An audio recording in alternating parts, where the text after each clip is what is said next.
I'm joined by ABC reporter Tahlea Aualiitia. Tahlea, good to have you in the studio once again. Now tell us, what did you make of Kamala Harris's expected announcement tomorrow? Well, first of all, I found it interesting that she was even making an announcement. We had heard going into the Pacific Islands Forum that the dialogue partners were set to be excluded, essentially because the Pacific leaders wanted to get their house in order. There's so much going on within the region that they didn't want to have those external pressures coming in. And the dialogue forum partners, there are 21 of them, the US, of course, being one of them. They're a part of the 5 founding countries that were back in 1989. China joined in 1990, and since then there have been 15 other countries, India, the European Union, UK, all of these countries are going in. But we had thought that they weren't going to be talking at the forum. So it was interesting to see that Kamala Harris was going to be talking at the invitation of Fiji. And what the immediate thing that I then asked is, does that mean that other forum partners will also get to speak? Local media were today reporting that the Chinese ambassador to Fiji had said that he had no issues with being excluded. Does this now change that? And now that the US is talking, we'll have to wait and see. Now, when it came to the announcement, I think that the thing that we were expecting the most is on the South Pacific Tuna Treaty that's been going on for 33 years and was up for renegotiation anyway. And Pacific leaders had been meeting with the US in recent months to talk about that. The US Assistant Secretary of State for Oceans, Monica Medina, is in Fiji to talk about the thing.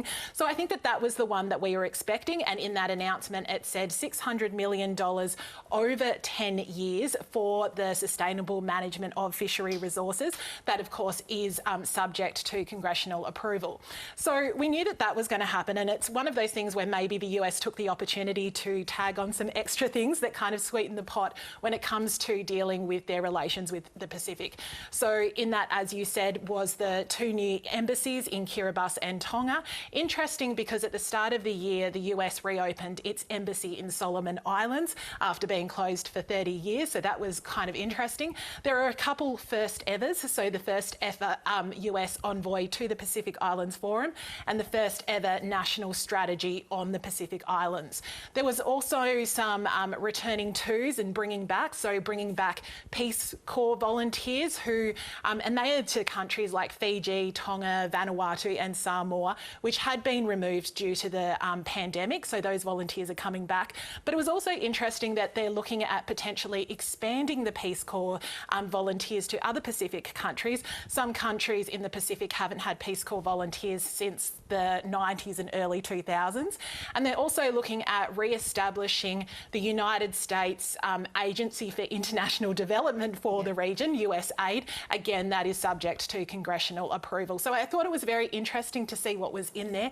A lot of it is looking to the future and the future relations with the US and the Pacific. I'd be interested to see, as these ties are happening, if there's going to be any looking back, because the US is under pressure from groups in the Pacific about their legacies to when they tested nuclear weapons in Pacific countries like the Marshall Islands, which effects on people and environment are still being felt today. They're still calling for compensation and remediation. So maybe that's a kind of area for improvement, but it obviously shows the interest in the region at the moment.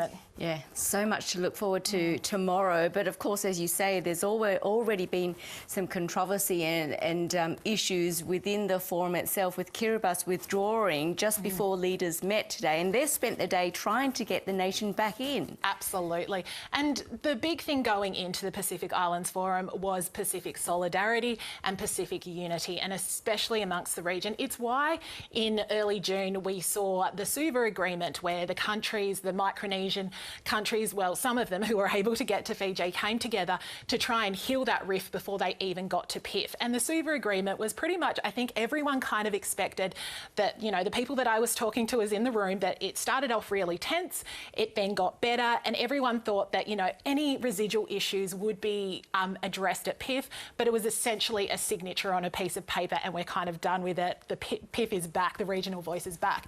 Of course, that's not what happened.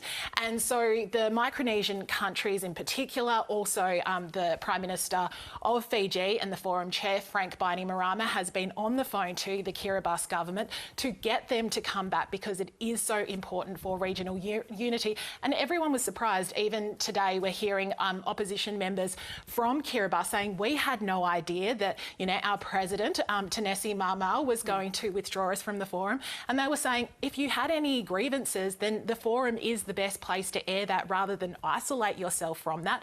Some are also even blaming China for their influence as to why Kiribati made that decision.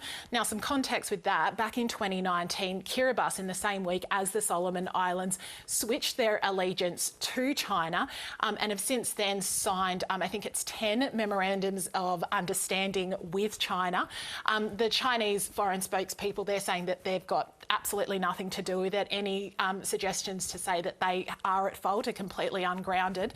But it has been really interesting, and obviously speaking as a Samoan, I'm interested in the Pacific language that goes in trying to get Kiribati back, talking that they are our family, that they always have been, they always will be, that there's always a seat at the table for them, and that the family is stronger if they can stay together.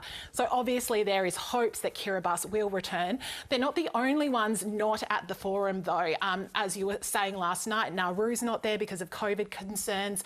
The Marshall Islands are not there because some kind of legal issue when they tried to remove themselves. And we've also learnt that the Cook Islands, the Prime Minister, Mark Brown, is not going because of an upcoming election as well. So at a time where, you know, regional unity and solidarity is really important, it's, you know, it's going to be difficult that not everyone is there at the table. Yeah, indeed. Australia, though, has had quite a warm reception. How much of this comes down to the government's increased commitment to climate change action in the Pacific?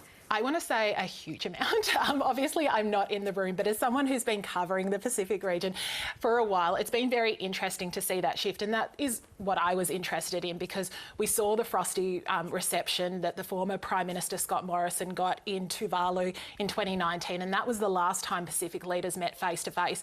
And that was largely because in Nauru in 2018 at the Pacific Islands Forum, all countries, including Australia, signed the Boy Declaration, which stated that the climate crisis is the biggest security threat to the livelihood, security and well-beings of people in the Pacific. And so climate change has always been that big, huge issue. And the fact that Australia wasn't coming to the party, obviously, there were times where you would listen to Pacific leaders' language and they would say countries in the Western, bigger developed countries, and obviously addressing Australia sometimes without saying it. So, you know, I was talking to the president of the Federated States of Micronesia last week, and I was like, what do you expect from Australia? And he compared it to when Biden took over from Trump. And the first thing that Joe Biden did as US president was re-sign the US to the Paris Agreement. He said it was like night and day, and that's exactly what he expected of Albanese when he came in. And the fact that, you know, the Albanese government had already committed to 43%, reducing emissions by 43% by 2030 and, you know, transitioning to renewables, a lot of Pacific leaders are saying that that is a really good start. I mean, the fact that they're even talking about the idea that Australia, along with Pacific countries, could co-host, you know, the COP UN Climate Summit in 2024 is very different to if we compare coverage to what happened back in 2019 in Tuvalu, because I think a lot of Pacific countries see obviously Australia as the biggest country in the Pacific, but before had been seen as kind of being indifferent. So while they're saying, hey, help us, we're drowning, this is all really bad, Australia kind of wasn't there. So now it feels like they're there, and that is only going to be a good thing between those relationships and building it and growing it. Indeed. Good to get your thoughts, Tahlea. We'll have to leave it there, unfortunately. We've got so much to talk to, but thank you. Thanks, Yvonne.